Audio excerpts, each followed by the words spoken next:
അരി വെച്ച് വരയ്ക്കുന്നത് നമ്മൾ ശരിക്കും പശ വെച്ച് ഒട്ടിച്ച് വെക്കുന്നതല്ലേ, ചുമ്മാ വെക്കുന്നതല്ലേ? ഇപ്പൊ ഈ 5-6 ദിവസം എടുക്കുന്ന ടൈമിൽ ഇത് മാറി പോവാനോ അതിപ്പോ എന്നാന്ന് വെച്ച് കഴിഞ്ഞാൽ ഇപ്പൊ മോളിൽ നിന്നൊരു പല്ലിയോ മറ്റോ എന്തേലും വന്ന് വീണാൽ മൊത്തം പോകും. അങ്ങനെ പൃഥ്വിരാജിന്റെ പടം ഫേസ് കുറച്ച് പേരെ മൊത്തം പോയതാ. പിന്നെ വീണ്ടും നമ്മൾ ക്ഷമയിട്ട്, ഇതിന്റെ മെയിൻ ക്ഷമയാണ് ഇതിന്റെ മെയിൻ. ക്ഷമയുള്ള ഒരാളാണോ? കുഴപ്പമില്ല, ക്ഷമിച്ചല്ലേ പറ്റൂ. ഇതായി പോയില്ലേ എന്ന് ക്ഷമിച്ചല്ലേ പറ്റൂ. ഈ ചെയ്തിട്ട് ഏറ്റവും കുളമായി പോയ ഒരു ചിത്രം ഏതായിരിക്കും? ചെയ്തിട്ട് ഏറ്റവും കുളമായി പോയ ഒരു ചിത്രം, ഞാൻ അത് സോഷ്യൽ മീഡിയ പോസ്റ്റ് ചെയ്തിട്ടില്ല.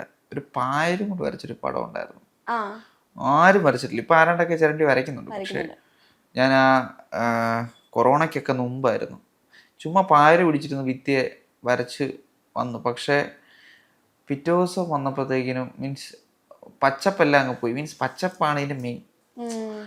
കുറേയൊക്കെ ഇപ്പൊ നമ്മൾ ഈ ഫുൾ പായലുള്ളിടത്ത് വരച്ച് കഴിഞ്ഞാൽ ഓക്കെ ആയിരുന്നു. പക്ഷെ കുറെ ഭാഗത്തൊക്കെ പായലില്ലാത്ത ഭാഗത്താണ് വരച്ച്. അപ്പൊ നമ്മൾ വരച്ച് വരുമ്പോൾ ഫേസിന്റെ ഇത്ര ഭാഗം വരുന്നിടത്ത് പായലില്ല, നമുക്കൊന്നും ചെയ്യാൻ പറ്റാത്ത അവസ്ഥയാണ്. അങ്ങനെ കുറെ